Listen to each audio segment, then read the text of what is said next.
Good evening, everybody, and welcome to Live Life with Sean. I'm your host, Sean Higgins. I'm a lifelong information security technology expert with a passion for speaking, coaching, and writing. In this podcast, I'm going to talk about what's going on in my life, and I hope that by me talking about what's going on in my life, it will help you with whatever you're going through. If you enjoy this content, please share it, subscribe it, like it, and or leave a comment or question, as this will help others find this podcast. Thank you for joining me tonight. And tonight I wanted to talk about what are you doing to keep growing? In the animal kingdom, you're either growing or you're dying. Actually, it's more in the plant kingdom, you're growing or you're dying. And I'm going to talk about some of my practices here that I use to keep myself hopefully growing. And then some of these practices will be similar to the ones I talked about in episode 23, where I talked about how are you doing with COVID. Because I think there's some practices that I do that help me grow and some that are helping reduce stress. And, there's a fine line there to, what are some of those practices? I mean, for me, physically, making sure I get some physical activity, some type of physical activity is very important to me. And I learned this long ago. And I would notice a difference when I didn't get physical activity and when I did. It's just my stress level seemed to drop that much by just doing some activity. I try and do at least 30 minutes a day. Right now, my routine is I get up, I walk the dogs about 20 minutes. Then I do another 20 minutes of yoga. And try and get 2 more walks in during the day if I can, one of them at lunch, try and walk for an hour at lunchtime, and try and get a walk at the end of the day, another 20 to 40 to an hour walk. That walk's a little bit different because in the evening walk, I call people, and sometimes I just keep talking, so I have to go around the block a few times. I should have noted that every time that I go for a walk, I'm taking the dogs, so it's getting them in shape too. I'm really looking forward to the warmer weather as I can get my mountain bike out and get out on the weekend and get on some of the trails. We went out last weekend. It was okay, muddy, which isn't too bad, but still a little bit of ice on some of those trails, so it was a little scary in that respect.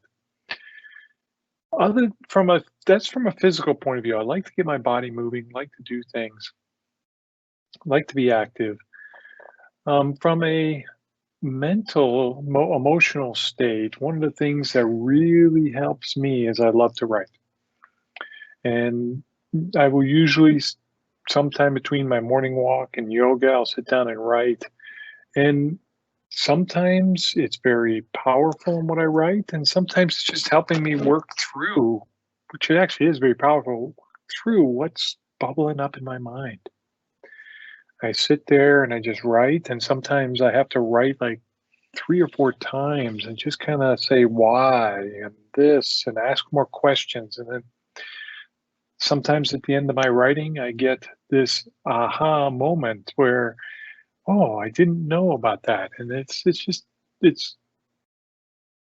really helpful for me. And when I get stuck, I try and sit down with a blank page and write. I also meditate, usually try and meditate about 10 minutes a day. Sometimes more, sometimes less, but 10 minutes is what I try and hit, sometimes a couple of times a day, usually in the morning. I picked up chanting. I usually do that in my morning walk. I know there's nobody around. It's just me and the dogs wandering around now. We see a few skunks, but they don't seem to mind me chanting on my walk.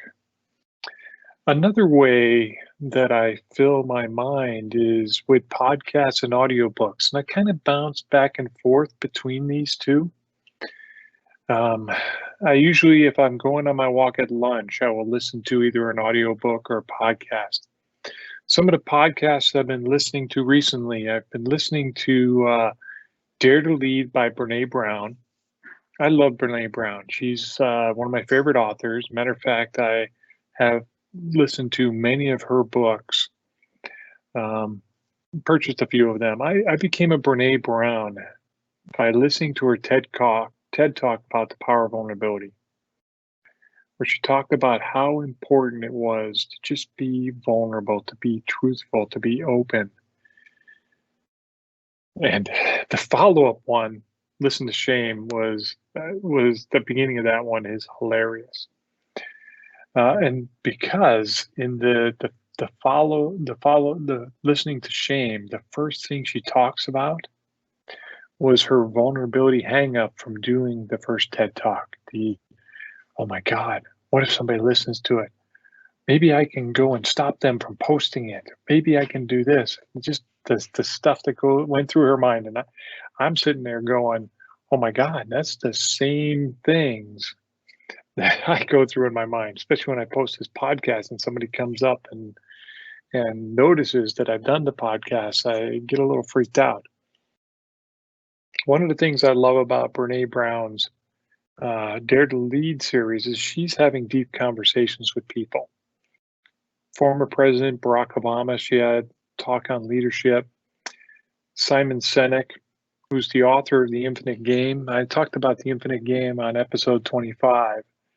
It's just talking about, playing as if the rules of the game are really just to play the game. And it's not about winning or losing. And life is an infinite game. You just play until you're done.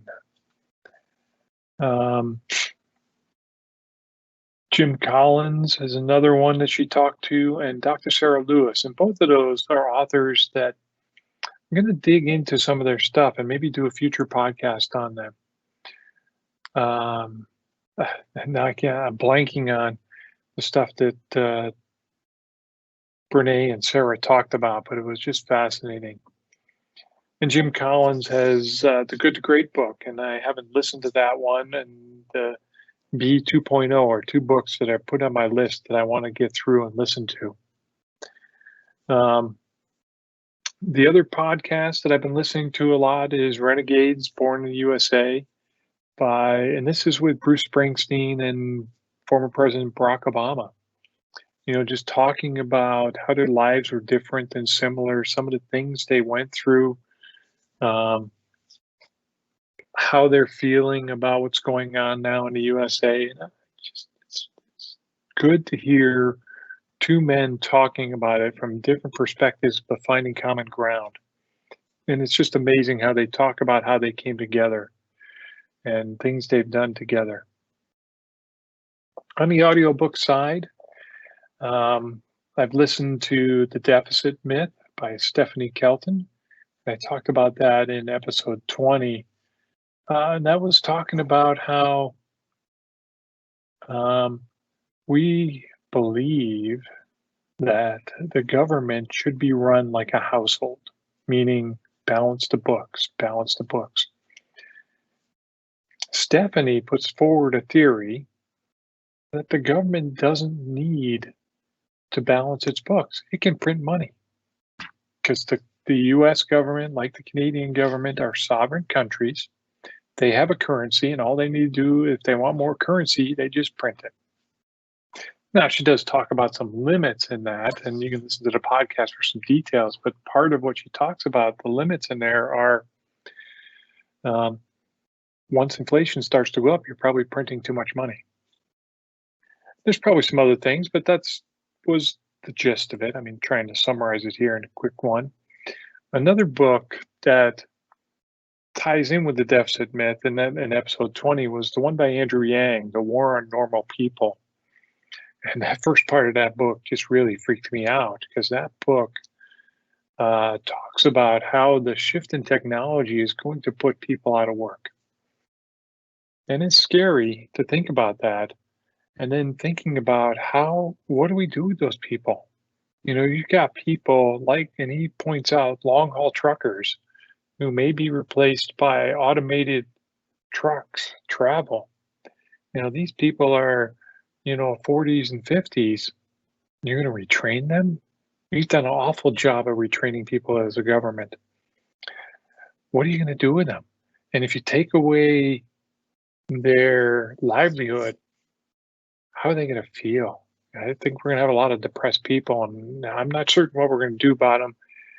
But what Andrew does bring in is universal basic income to at least give them some money to live on.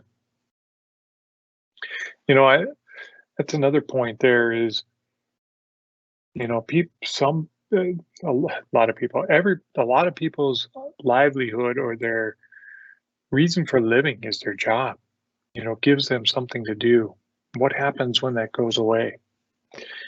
I remember when my father retired. He retired in his mid-50s, and I was so worried for him because I had heard horror stories of people who retired, especially men, and died within the first year of their retirement because they lost their main livelihood. And it was so funny. My father worked for a large corporation, worked there for 26 years before they gave him the golden handshake to leave. And after that, he had so many different jobs. He was a bus driver for a while. He worked maintenance on golf courses. And I'll say is because when he and my mother moved to Myrtle Beach, it seemed like every 6 months he was at another golf course. And this from a guy who had one job and kept it forever. But that kept him busy. I mean, he only worked a couple days a week, but it gave him something to do.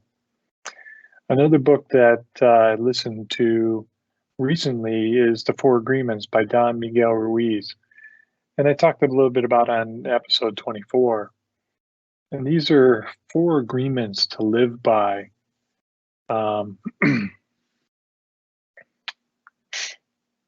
First one is be impeccable with your word.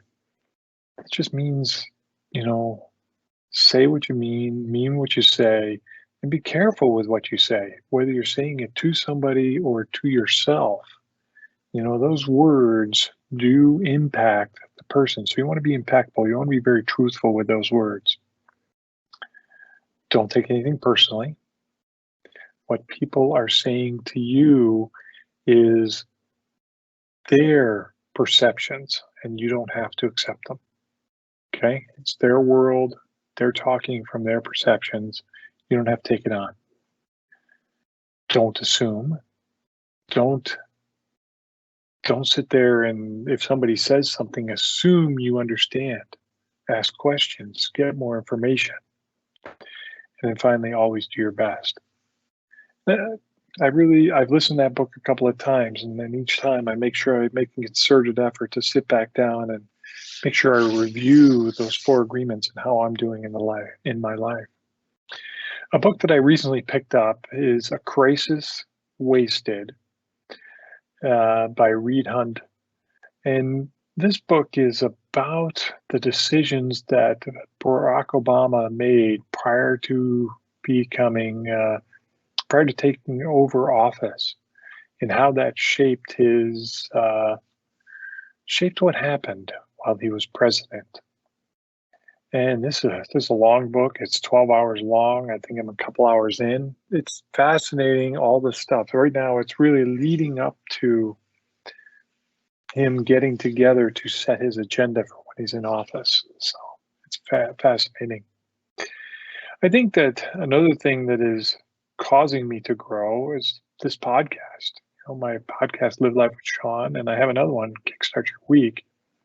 And I think both of these are causing me to stretch myself, causing me to dig back in and dig deeper into some of the things, like really listening to podcasts and audiobooks and finding other sources to help trigger my mind into, expanding and changing my thoughts, and then, researching them enough so I can talk to you about them. Another thing that I like to do is I love to tinker with technology. I love to play. I'm a programmer by trade, really. I mean, that's what I went to school for. And I just love to sit down and write some programs to solve stuff. Some of the cool things that I've done, I built my own garage door opener, which was very cool. It's built on a technology called a Raspberry Pi. Love Raspberry Pi. I have a bunch of them around my house here. Play with them all around. Got it tied into the garage, got it tied in so I can just tell my phone to open the garage and it will open it. And this is good. One of the things I love about tinkering with technology is I kind of go through revolutions or generations of the technology. At first, I got it to just open and close the garage. Then I figured out how to add voice commands so I could ask my phone to open and close the garage. And then I figured out how to make it check if the garage door was open or closed. And I actually ask the app to open the garage door or to close the garage door. And if it's already opened, it will tell me, sorry, the garage door is already open. So it's been fun to work on that and keep building upon it. And the cool thing was I put together a bunch of technology to build an Apple CarPlay interface for my daughter's car. It works okay. I mean, I haven't got Siri integrated into it too well. I mean, you can't make phone calls with it, but you get your maps and you get your I get to play your music right through the car. It's very cool. It's a lot of fun.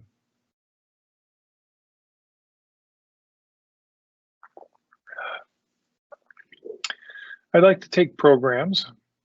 I've slowed down what programs I'm going to take because I get sucked in sometimes and sometimes very easily. So I've kind of halted that. Where if you've ever seen any marketing for these programs, it's like 1 week only, $50 or half price, or what it's normally $2,000 for $199. And I have been known to get sucked in just on the price and just be pulled right into a program. So I've kind of put a moratorium on joining programs. It's not that I'm not looking for them, but I'm trying to make sure, because a lot of times I'll buy the program, do about half of it and not complete it. So I'm trying to just, try and be more selective in that respect. And really, what do I need to learn? I'm not certain what I do or do not. Some of the audiobooks that I've listened to, especially around the economic stuff with the war on normal people, the deficit myth, the infinite game, are fascinating to me because it's shifting my mindset in how I think the economy operates, and a lot of the assumptions that I had been taught and told. So I haven't found any programs around that. So, but I'm keeping my eye out, and go from there. One of the other things that I do is I get coached. I have a couple of coaches that I work with on a regular basis, and just talking to them about different things, and helping me get to, help me try and figure out where I'm going, especially with something like this podcast. I sit and I talk with somebody and she critiques how I've done on some of my podcasts. Did I go deep enough? Did I not? And she's helping me open up and say, hey, what have you thought about this?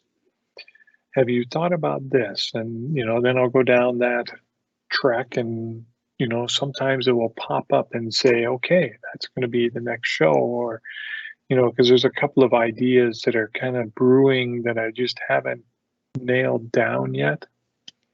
Probably need to go in and dig some more to understand them. And I also kind of look at where, some of these coaches are energy coaches, and they'll take a look at my energy and say, wait a second, tell me a little bit more about that topic that you're just talking about. Oh, when you were talking about that, your energy brightened, which is typically which is a good thing. I do like to coach people. And if you're interested in coaching, just go to my website. You can find where to connect with me. And I enjoy it because I enjoy helping people, and I coach from different perspectives. I coach from my personal and business experience, depending upon what the my client needs. I also take a look at the energetic perspective. I've been on calls with somebody and I'm talking about something, and either a process will come up, like I need to do this energy work with them, or a question will just populate in my mind and just say, you've got to ask this question. And, sometimes it's an innocent question, at least I think it's an innocent question. And that question just triggers something in that person to whew, uh, just go in a different direction, dive deeply into some topic. And it's just amazing. I'm always fascinated about what happens when you get into those conversations. Or it could be, like I said, I was talking about an energetic process. And if you listen to uh, my Kickstart Your Week meditation, which comes out on Mondays, you can hear in there, mixed in the meditation, are some of the energetic processes that I've done with people, or, may do with people in the future. So think about it. I mean, what things are you doing to help yourself grow? And it doesn't have to take a lot of time. It could just be 15 minutes at the end of the day, pick up a book and read a chapter. That's it. I mean, that's where I started. I would just start by reading a book 15 minutes a day, and that was it. That was the beginning. Okay. At one point I had an hour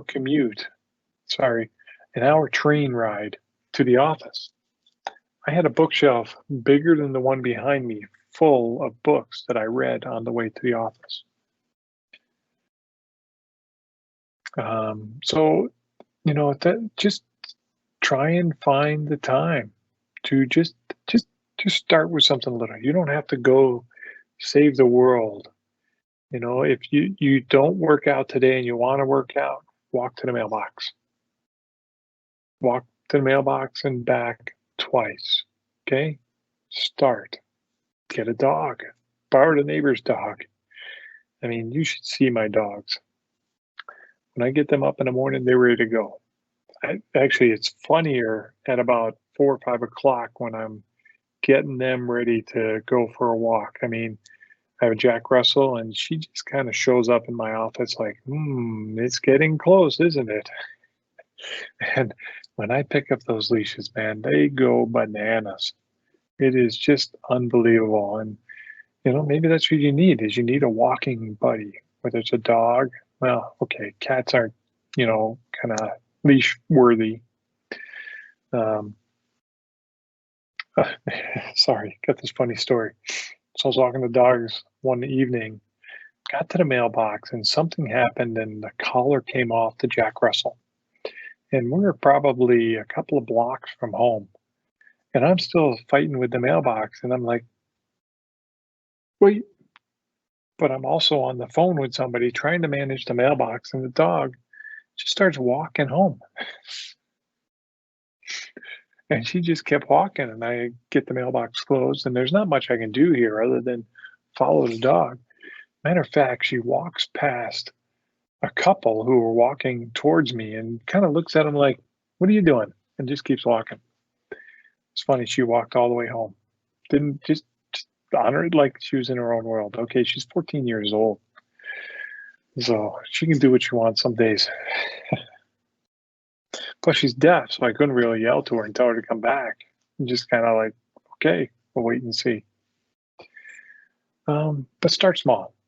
You don't have to go and do a lot of things. Sit down with a blank piece of paper.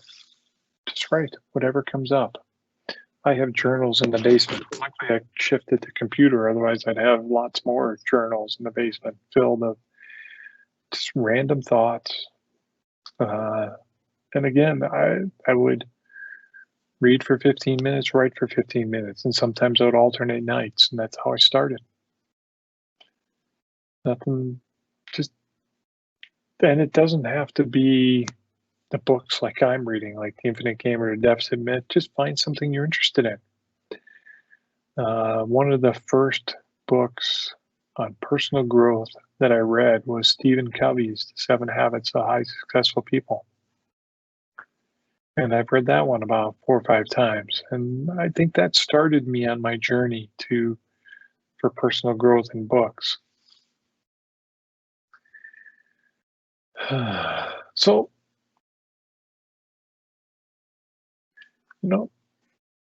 thanks for listening tonight. And I hope this has been helpful for to you. And if you enjoy it, please share it, subscribe to it, like it, leave a comment or question.